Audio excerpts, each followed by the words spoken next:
Yo, family, you know what it is. It's the Worship Changed My Life conversation series, and I'm getting ready to pull up on one of my favorite worship leaders. I know I say this about everybody, but he literally is. His voice and his heart is so unique and so pure.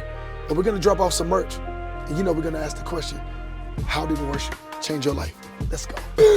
Yo, what's up, brother? What's up, brother? Good to see you. My man. Come on in. Have memories of just sold out tours and arenas and all the things, and I'm just like, man, don't get me wrong. Doing tours and all stuff would be great, but I do not want to get there at the cost of my relationships. Yes, You know what I'm saying? yes, it can't be. And that's what everybody, when you talk to pastors, when you talk to people who have done it, and they all have the same testimony. Same it's testimony. Like, it wasn't worth it. I Like, it was feel that. good, and I felt like I was being obedient, you know what I'm saying? But it was like, it was never supposed to be at the expense of the people I love. And so like, I hate to use the word balance. Yeah. You know what I'm saying? You really can't balance it out with this kind of calling on your life. But it's like, yo, I refuse for the people who love me the most to get my worst energy. Oh my God. You know what I'm saying? It's like, we can give our best energy. And I've been in a season where I had to stop myself and catch myself because I was giving my best energy to people that at any second, they didn't approve of something I said or something I posted or something I did, would leave in a heartbeat and would never listen to me again. Cancel this man. Right? They would cancel me at the drop of a dime. Yeah, bro. And then there are people who show up in the good, in the bad, and the ugly. And those are the people who get the worst of me in time or get a fragmented version of me. Yep. You know what I'm saying? And so it's like I had to put just a halt and like, yo, I gotta stop. Yeah. Because I'm not gonna get these years back on my daughter. Yep. Not gonna get these years back on my son. Yep. And sometimes I struggle with the idea that it's too late because my kids are like teenagers, and I'm like, God, my son is almost about to be 20, and I was having a conversation with my pastor, and he said, man, just start now. He said, if you start, he said, God, he said he'll take go back and get the years that the cankerworm stole. It wasn't that God gives you more time. It's that God takes the time that you have left. And God is like, I'll do more with the time you have left with your kid. I'll do more with the time you have left with your wife, the time you have left with your daughter. If you just start, sometimes you feel like I'm so behind. Like, does it even matter? Can it even count right now? So I'm like, yo. I'll testify to that. I know we got a film, but like, man, me and my dad didn't speak from the time I was 16 to the time I was about 26. We did a 10-year period where we did not speak after him and my mom's divorce. And I remember it was Mav Tour 21. I first started calling my dad. I was like, you know what? I miss you, man. I'm gonna start calling you more. And we started to rebuild our friendship. And from 21 until literally last year, we had just spent time building and communing and making memories and cracking jokes and having our own insiders. And I'm so grateful from 21 to 25 that I'm like, I don't even care about what happened between the age of 16 to 26. Wow. Because I'm like, man, that was one of my most cherished memories of just going to the gun range, having our own insiders, having our own windows of just communication where it's like, I wept at his funeral because I was like, man, I loved my father. Wow. I really love my father. So it's like, even though it was 5 years, that bro. 5 years made up the difference of 10 of just silence. You see what I'm saying? Jesus. I remember him calling me when he first watched Miracles, and he wept. And my father did not believe that he was like, he didn't believe he was worthy of heaven. And 21, he calls me, and he's like, I finally feel like God will let me in, and if he does, I just want to walk.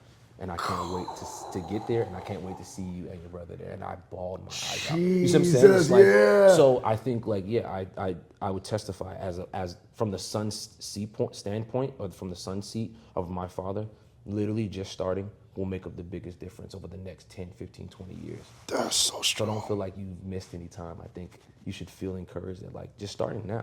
Yeah. He'll remember from the age of 19 till whenever. Yeah. Bro. That's so we strong. built so much a great friendship, not just like a father-son dynamic, but we built a friendship and we communed. So anyway, I'll leave you alone. But yeah, that was good. That's the conversation.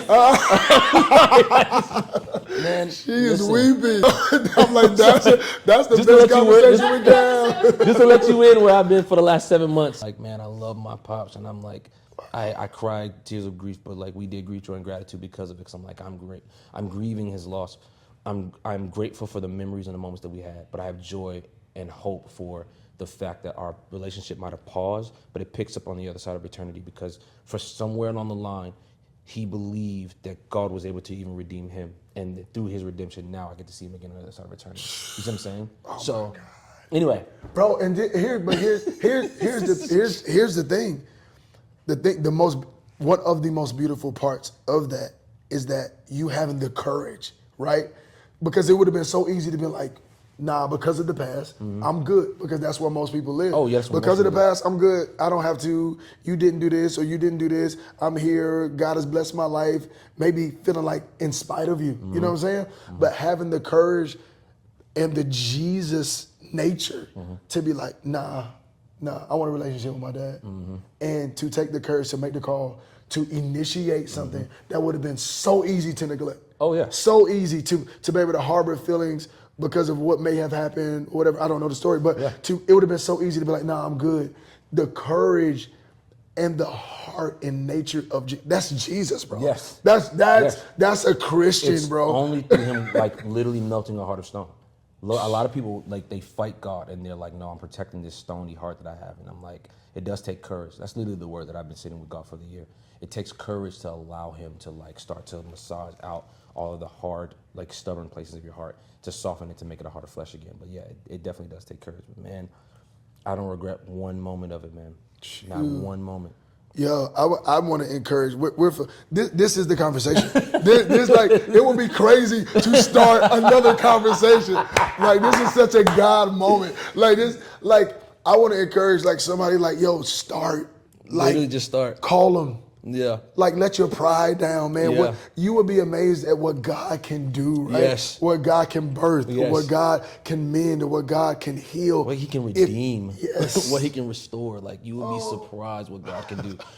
And the thing is, it doesn't have to be a grand gesture. It could be the weakest yes you could ever have and muster up and watch God literally take that weak yes and run 10 miles with it. Bro, a weak yes. It could be the weakest yes. A weak yes? Oh my It don't have to be a God. A scared yes. A scared yes. Bro, there is something on the other side of that. And that's why the enemy fights us so hard. Oh, yeah. Because the enemy will fight you so hard because he knew that this was possible. Oh, yeah. He knew that it was really possible for you to have a relationship with your dad. Oh, yeah. He knew it was really possible. He knows that it's really possible that you can have a relationship with your mom or your cousin or a different relationship with your spouse. He knows that. That's why he fights it so hard. But if you can just give him a weak yes. A weak yes, bro. I'm about to throw this Scully. Watch. I'm about to and throw. watch, bro. That is like, I think to just like I guess a preacher would say a hermeneutical loop, right? That you can't do that if worship doesn't change your life. Oh yeah, no, worship changed my life. You can't even do that if you don't even have the posture of a real heartfelt relationship with the Lord. Worship is really obedience to the Lord. So that's the thing. It's like, I don't necessarily want to, because here's the thing. Obedience doesn't mean that I want to. Obedience does not mean that it feels good. Jonah did not want to go. No. But you don't have to like what God is asking you to do in order to obey it. Right. And not only did he want to go, was mad after the fact that God did what he did. You really gonna do this for these white people? Exactly. So like, worship is literally like a heart posture says like, I will embrace my discomfort for whatever you want to do because you are more important. Our relationship together is more important. Our communion together. This is why worship has changed my life. But that is worship.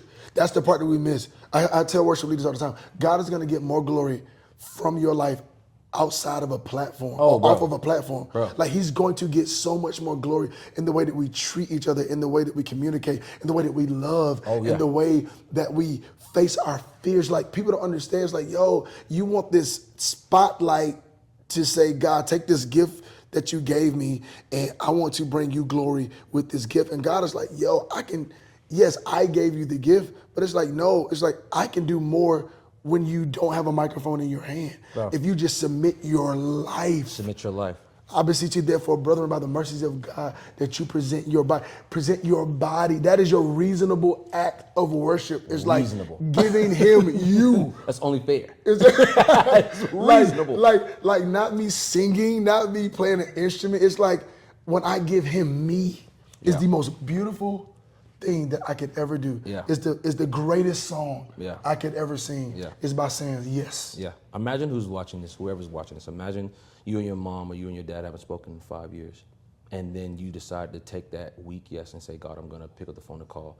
And then 5 years later, 10 years later, you have a friend comes in. They haven't spoken to their dad in 15 years. And they don't know the story. So they're like, oh my God, you and your dad have a great relationship. You're like, oh, it hasn't always been this way. I remember 10 years ago, we did not speak. And they're like, how did you get here? I gave God a very weak yes. And out of nowhere, God took this garden that was full of weeds and decided to fill it with lilies and lilacs and lavender. Wow. And decided to bring prosperity out of this brittle, harsh ground. That was my heart.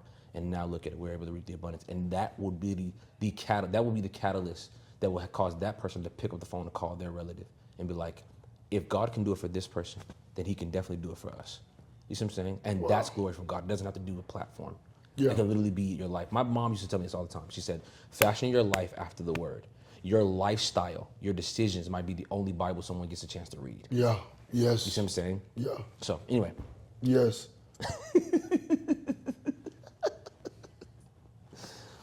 Worship changed my life.